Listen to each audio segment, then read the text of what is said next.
도내 현안과 이슈를 짚어보는 시간입니다. 지난주 삼척의 한 고등학교에서 중간고사 서술형 시험지 답안이 훼손되는 사건이 발생했습니다. 범인은 학생이었는데요. 내신에 대한 과도한 압박감에 이와 같은 일을 벌였다고 합니다. 비뚤어진 교육 열기가 낳은 사고, 무엇이 문제인지 또 이와 같은 일이 반복되지 않기 위해서 어떤 노력들을 해야 하는지 함께 고민해보는 시간 마련했습니다. 이 스튜디오에 고요한 연세대학교 교육혁신센터 센터장님과 강원도회 교육위원회 위원이신 박윤미 부의장님 나와 계십니다. 두 분 안녕하십니까? 네, 안녕하십니까? 안녕하십니까? 네. 일단은 의원님, 지난주 이제 삼척의 한 고등학교에서 일어난 사고 어떤 내용인지 좀 설명해 주시죠. 네. 삼척의 한 고등학교에서 이달 초 치러진 중간고사에서 같은 반 고3 학생의 10여 명의 영어와 국어 과목 서술형 답안지가 한마디로 이제 훼손된 그런 상황인데요. 네. 아이들은 그 답안지를 제대로 썼는데 그게 오답으로 처리가 된 겁니다. 어떻게 된 거냐면 교사 선생님들이 서술형 답안지를 채점하고 아이들과 재확인하는 과정에서 밝혀진 사건인데요. 결국은 그것은 그 같은 반 한 아이가 그 답안지를 일부러 다 정답을 오답으로 고쳐놓은 그런 사건입니다.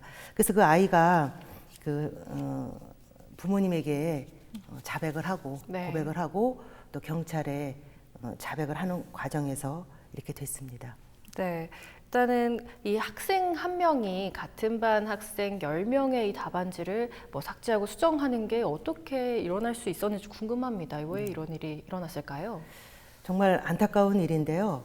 가장 중요했던 부분은 이 답안지 관리 소홀에 문제가 있었던 걸로 알고 있습니다. 네. 보통 OMR 객관식 답안지는 잠금 장치가 있는 캐비넷에 보관이 됐는데 이 서술형 답안지는 교사 선생님의 책상 서랍에 보관이 되어 있기 때문에 이 범행을 한 아이가 그것을 미리부터 알고 있었기 때문에 아마 스스럼 없이 들어가서 그런 일을 하지 않았나 하는 생각이 듭니다.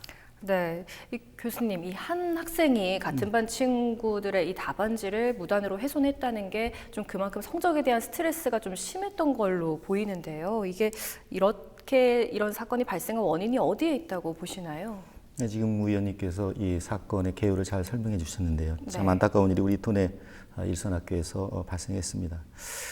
근본 그 사건에 대해서 이제 상투적으로 말씀을 드린다면 우리 앵커께서 지적하신 대로 이 성적 스트레스에 시달리던 어떤 학생이 자신의 좋은 성적을 위해서 성적을 조작하는 혹은 답안지를 조작하는 그런 일종의 부정행위라고 할 수가 있어요. 그런데요, 근본 사건은 기존의 경우하고 좀 다릅니다. 왜냐하면요, 대개 성적이나 답안지를 조작하는 경우에는 자기 것을 고치게 돼 있어요. 근데 이번의 경우에는 범행을 저지르는 학생 자신 것이 아니라 동료 것을 훼손해 버렸습니다. 그러니까 이것은 기존의 그 사건의 형태하고 좀 다른데, 이건 뭘 의미하냐면 우리 사회가 가지고 있는 잘못된 가치관, 즉 남의 불행이 내 행복이다 라고 하는 이 잘못된 가치관이 이 학생을 통해서 드러난 거예요. 그래서 이 사건의 발생 원인을 우리 사회에 너무 지나치게 경쟁, 성적, 성과 등에 관련된 잘못된 가치관은 혹시 없었는지 반성하는 그러한 차원에서 이번 사건의 원인을 좀 찾아봐야 된다고 저는 생각을 합니다. 네, 일단 해당 학생이 부모에게 자신의 죄를 솔직하게 말한 걸 보면 좀 성적에 대한 압박뿐만 아니라 이런 진상위가 꾸려진 거에 대한 심리적인 압박감 또한 컸을 것 같습니다. 근데 이 학생이 좀 범행을 저지르면서 어느 정도 좀 들킬 거라고는 생각을 했었을 것 같거든요. 그러니까 또 해당 학생이 평소에 또 공부를 잘하는 학생이라고 전에 들었는데 이게 잘못이라는 걸 알면서도 이렇게 좀 극단적인 선택을 한 이유가 있을까요? 네, 잘 지적하시는데 이 학생은 분명히 본인의 학교에 보안 시스템, 즉 CCTV가 있었다는 것을 분명히 알고 있었어요. 이 사실을 모르지는 않았을 텐데 그럼에도 불구하고 대담하게 교무실에 들어가서 지금 지적하신 대로 자신의 좋은 성적을 얻기 위해서 이 답안지를 조작하는 행위를 저질렀는데요. 근데 좀 더 깊게 생각해 보면 이 우리 학생들은 학교에서 스트레스로 몰아가는 우리 사회 혹은 우리 학교의 어떤 문제점은 없었는가 반성을 해야 돼요. 무슨 얘기냐면 이 학생의 스트레스를 유발하는 여러 가지 원인에 대해서 이 학생은 반항한 거예요. 성적 조작도 목적이지만 그래서 교육의 방식, 해당 학교의 입시 중심의 수업, 성적 평가 방식에 대해서 열받았어요, 이 학생이. 그래서 일종의 잘못인 것을 알면서도 반항하는 일종의 선구자적인 그러나 아주 잘못된 그런 영웅 심리에 따라서 아마 이 일을 저지르지 않았나. 그래서 저는 이 학생과 직접 뭐 이야기를 들어봐야 이 사건의 원인과 그리고 중요한 포인트가 뭔지가 드러나지 않을까 저는 그렇게 생각을 합니다. 네, 그러니까 뭐 도대체 내신이 뭐길래 이런 일까지 뭐 벌어졌나라는 생각이 드는데요. 교수님, 이 내신이 수험생에게 좀 얼마나 중요한 건가요? 현행 우리나라 대학 입시 제도를 보면요, 잘 아시다시피 고등학교 성적은 대학 입시의 절대적입니다. 네. 대학의 입학 전형은 크게 수시 전형하고 정시 전형으로 이루어지는데요. 수시는 잘 아시다시피 학종, 우리 앵커님하고 우리 이제 뭐 수능 세대는 잘 아시겠습니다만 학생 종합 생활 기록부라고 하는 이 학종이라고 하는 일종의 내신 성적이 절대적이에요. 네. 근데 이제 정시는 이제 수능 성적만 이제 반영하지 않습니까? 그래서 정시보다는 이제 수시의 반영 비율이 높다 보니까 이 성적이 조금 하위권이라든지 혹은 지역 소재 고등학교 학생들은 이 수시 전형에 절대적인 영향을 미치는 내신에 굉장히 민감합니다. 네. 근데 최근 각 대학에서는 정시보다 수시 전형 비율이 굉장히 높지 않습니까? 지금 거의 7대 3이에요. 근데 정부에서는 정시 비율을 자꾸 확대하라고 종용하고 있습니다만 대학에서는 수시 전형을 통해서 우수한 학생을 우선 확보하려고 노력을 하고 있습니다. 그래서 수능이 자신 없는 학생들이라든지 우리 강원도 같이 지역 소재 학생들은 좋은 대학을 들어가기 위해서 수능 전형보다는 상대적으로 유리한 내신 전형에 올인하는 경우가 많아요. 네. 이 때문에 학부모님이라든지 교사라든지 이 학생들은 이 내신 성적에 민감할 수밖에 없는 상황입니다. 네, 일단은 내신 관리를 어떻게 하느냐에 따라서 이게 대입에 영향을 주는 것 같은데요. 지금의 이 입시 정책이 그만큼 학생들에 대한 이 성적 관리에 대한 부담감을 높이고 있는 것 아니냐라는 지적이 나오고 있습니다. 좀 의원님 어떻게 보시나요? 지금 이제 교수님께서 잘 말씀을 해주셨는데요. 사실 좀 입시 정책이 좀 바꿔야 되지 않을까 네. 이런 생각이 듭니다. 그리고 사실은 수시가 좀 더 많이 확대가 돼야지 저희 도내 아이들이 더 많이 좋은 대학을 많이 갈 수 있는데 이번에는 정시 비중이 높다 보니까 문제 하나에 한 문제에 수백 명, 수천 명의 아이들이 왔다 갔다 하는 그런 상황이기 때문에 아마 이런 사태가 이런 시험지를 조작하는 이런 사태가 일어나지 않았을까 이런 생각이 들고요. 앞으로는 점차적으로 정시보다는 수시를 좀 비중을 높여서 네. 입시제도가 좀 획기적인 변화가 있어야 되지 않을까 이런 생각이 듭니다. 네, 교수님께서도 좀 입시 정책에 대해서 좀 어떻게 좀 변화해야 되냐라고 생각을 하시나요? 저는 제가 재직하고 있는 학교에서 뭐 교수이기도 합니다만 입학 사정관 교수를 겸하고 있어요. 네.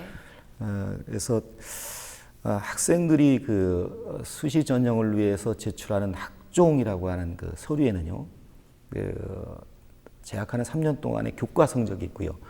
굉장히 많은 분량, 약 10페이지가 넘는데요. 많은 분량이 비교과 활동들에 대한 네. 정보가 굉장히 많습니다. 네네. 학종 전형에서 사실 학생들이 조금 오해하고 있는 것 중에 하나가 학과 성적이 절대적이지 않아요. 비교과 활동에 대한 다양성, 정직성 이런 것들은 이제 관찰하게 되는데요.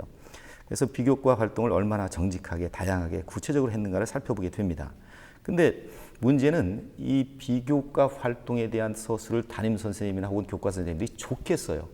좋은 본인의 학교에 좋은 성과를 위해서 학생들의 학종의 기재를 굉장히 이렇게 좋게 서술합니다. 그렇기 때문에 네. 변별력이 없어요. 그러다 보니까 이 때문에 특히 이제 성적 상위권 학생들은 오늘 이번 사건과 같이 학과 성적이 조금 많은 차이라도 좀 더 올리려고 혹은 뭐 나아지려고 하는 그러한 생각이 있기 때문에 아무래도 이 교과 성적이 민감해질 수밖에 없고 지금 지적해 주신 대로 이 성적 관리의 부담감이 높아질 수밖에 없지 않나 저는 그렇게 생각합니다. 그러면 좀 어떻게 좀 개선이 돼야 될까요? 이 학종에 대한 오해를 조금 불식시켜야 될 것 네. 같습니다. 교과 성적은 절대적이지 않습니다. 물론 교과 성적을 저희도 입학사정관 교수들이 면밀히 관찰하는데 비교과 활동을 얼마나 폭넓게 했는가, 그리고 정직하게 했는가, 그리고 본인의 적성과 흥미와 취미와 연관돼서 했는가를 저희는 꼼꼼히 일주일 동안 체크를 합니다. 그렇기 때문에 교과 성적이 중요하긴 하지만 절대적이진 않으니까 우리 학생들 좀 더 비교과 활동에 대한 폭을 넓히시기 바랍니다. 네, 그러니까 뭐 제도 자체 개선보다는 일단은 이제 비교과 대해 좀 더 집중을 하는 네. 것이 좋다라고 네. 또 그렇습니다. 수강생들 조언을 해주셨는데요. 또 예전에 행복은 선착순이 아니잖아요라는 또 제목의 영화도 있었습니다. 말 그대로 좀 인생에 있어서 중요한 것은 이 학교 성적이 아니다라는 건데, 근데 아무래도 사실 우리나라에서는 이 고등학교 성적이 대학교 입학을 하는데 큰 영향을 끼치고 또 이 대학교의 타이틀이 나중에 사회에 진출하는 데에도 큰 영향을 밑바탕이 되니까 그만큼의 영향을 주는데요. 일단은 내가 원하는 목표 달성을 하기 위해선 아무래도 뭐 좋은 대학교, 인서울에 목을 맬 수밖에 없는 좀 사회적인 분위기인 것 같습니다. 여기서 좀 두 분들의 생각도 궁금한데요. 일단 의원님께서는 행복은 성적순이 아니다, 아니면 행복은 성적과 연관이 된다, 뭐 어떻게 좀 보시나요? 어려운 질문인데요. 네. 사실 지금 10대 같은 경우에는 대학을 어느 대학을 가는가에 굉장히 지금 중요하게 지금 생각을 하고 있고 네. 또 마찬가지로 20대, 30대는 지금 취업 전쟁이기 때문에 취업에 대해서 굉장히 고민이 많고요. 그런데 우리가 이렇게 인생을 길게 보면 10대는 10대 나름대로의 고민이 있고 20대, 네. 20대 나름대로의 계속 고민이 많이 있는데 사실은 좋은 대학을 가도 그 좋은 대학의 그 기쁨과 성취는 저는 얼마 못 간다고 봅니다. 네. 우리가 더 좋은 직장을 또 가져도 직장을 가져도 그 기쁨, 성취도는 그렇게 오랫동안 지속이 된다고 생각을 하지 않고요. 저는 살아보니까 성적은 별로 그렇게 중요한 역할을 하지 않는다. 더 중요한 것은 뭐냐면 지금 내가 무엇을 하고 있는지, 내가 여기에서 만족감을 받고 있는 게 더 중요하다 이런 생각이 들거든요. 근데 우리의 지금 모든 사회 현상은 내일의 그 행복을 위해서 오늘의 모든 걸 다 감내해야 되고 오늘의 고통을 다 그냥 극복해야 되고 내일의 더 좋은 뭔가를 위해서 좋은 대학 또 좋은 그 직장 뭐 이런 걸로 이렇게 하고 있는데요. 저는 그게 그렇게 중요한 것 같지는 않고 지금 하고 있는 이 지금 현실이 더 중요하다. 여기에서도 행복감을 갖고 여기서도 만족감을 갖는 게 더 중요하지 않을까 이런 생각이 듭니다. 네, 뭐 교수님께서는 어떻게 보세요? 행복은 성적순일까요? 지금 앵커님께서는 그 행복은 성적순이 아니라고 했는데 사실은 정확하게 말씀드리면 행복은 대학순이 아니에요. 이렇게 네. 해서 그 이해를 해야 됩니다. 우리 사회는 이미 대학을 서열화시켜 놨어요. 학부모들은 크게 인서울, 서울 소재, 온서울, 서울 언저리, 언서울, 서울 아닌 곳. 이러한 이야기를 대놓고 얘기를 해요.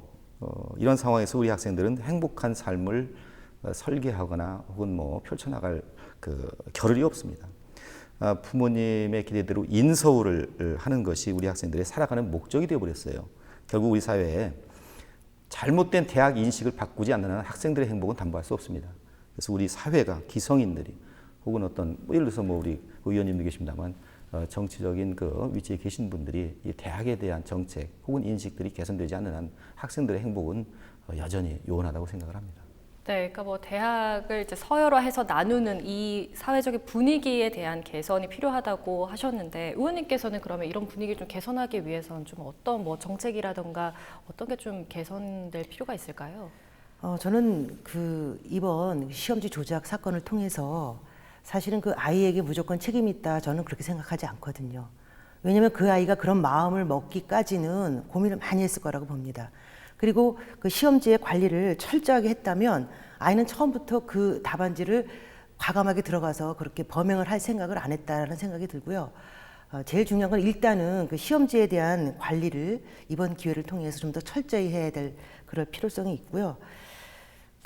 저는 그 지금의 그 평가 시스템이 아이들을 그 학력을 평가하는 그 시스템이 좀 달라져야 된다.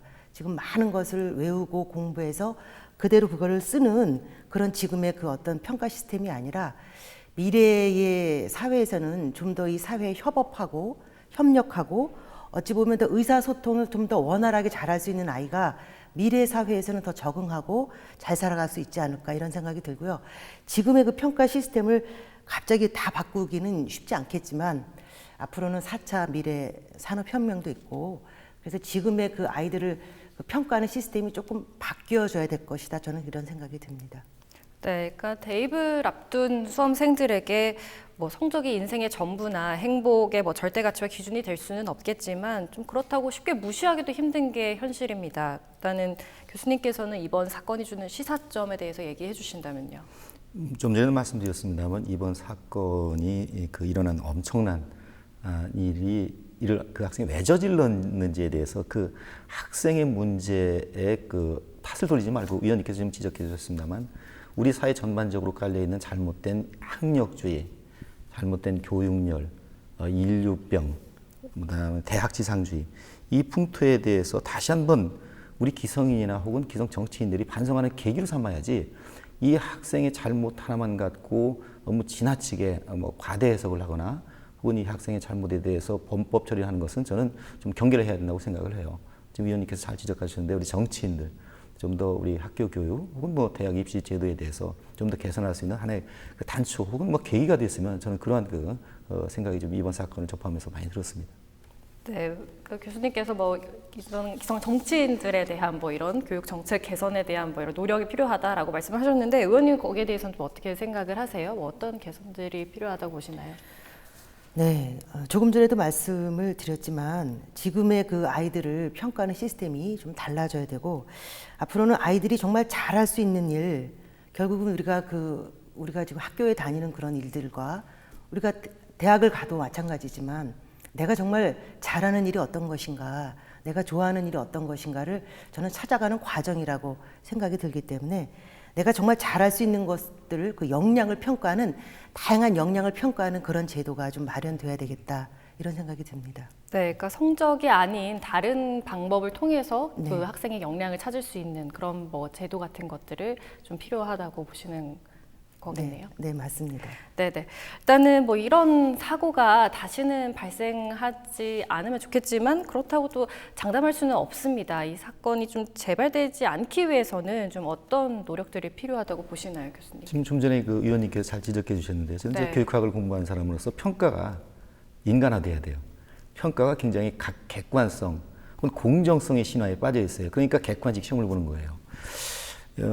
이 문제는 지금 지적하신 대로 학교 차원과 도교육청 차원에서 대책이 마련돼야 되는데요. 첫 번째로 이제 학교 차원에서는 이 성적 평가 관리의 투명성 그리고 모든 학생들이 수긍할 수 있는 아주 투명한 어떤 모듈이 있어야 돼요. 네. 그래서 모든 학생들이 수긍하는 그런 관리 체계를 마련해서 투명하게 운영이 돼야 되고 두 번째로 교육청 차원에서는 지금 위원님께서 말씀하신 대로 평가 방식 개선돼야 됩니다. 지피식 평가 방식을 갖고 학생들의 역량을 전부 확인할 수가 없어요. 그래서 외국에서 하는 방식으로 뭐 시간이 들더라도 구술식 설명해서 그 학생의 반응을 보고 평가하는 구술식, 자기평가, 동료평가 뭐 이러한 다양한 평가 방식들을 운용을 해서 학생들의 전체적인 능력을 알아볼 수 있는 그러한 그 방식으로 개선되고요. 그다음에 가장 근본적인 문제는 평가의 재량권을 우리 선생님한테 줘야 돼요. 그 선생님들의 평가의 방식을 그대로 학교나 정부에서는 인정을 해줘야 됩니다. 그것이 교권을 또한 바로잡는 하나의 또 길이라고 생각을 합니다. 네, 일단 마지막으로 이제 사회라는 치열한 인생 무대에 나가기 전에 이제 또 대입이라는 처절하고 또 외로운 전쟁을 하고 있는 학생들을 위해서 두 분 좀 한 말씀 해주신다면요. 먼저 의원님께서 말씀해 주실까요? 지금의 이 시스템에서는 아이들이 아마 그 대학이 전부라고 생각을 할 텐데 우리 기성세대의 입장에서 살아보면 대학이 전부는 아닌데도 불구하고 지금 사회가 이제 그렇게 가고 있지만 대학이 전부는 아니다. 아이들은 내가 좋아하는 일을 정말 찾는 과정이고 잘할 수 있는 일이 무엇인지 발견하는 게 더 중요하기 때문에 우리 그 학교에서도 아마 그런 쪽으로 더 아이들에게 어떤 그 답을 찾아가는 그런 어떤 시스템이나 그런 프로그램이 좀 더 마련되어야 되지 않을까 이런 생각이 듭니다. 네, 교수님께서도 수험생들에게 한 말씀 해주시죠. 네, 지금 위원님 말씀 간단하게 내가 하고 싶은 거 그리고 내가 해야만 하는 거 그리고 내가 할 수 있는 것 중에서 고르라면 우리 학생 여러분 대학을 설령 못 간다 할지라도 여러분이 하고 싶은 것을 선택하세요. 그러면 여러분이 행복해질 겁니다. 저는 인생 선배로서 여러분들에게 해주고 싶은 말입니다. 예, 고맙습니다. 네, 오늘 말씀 여기까지 듣도록 하겠습니다. 시간 내주신 두 분 감사합니다.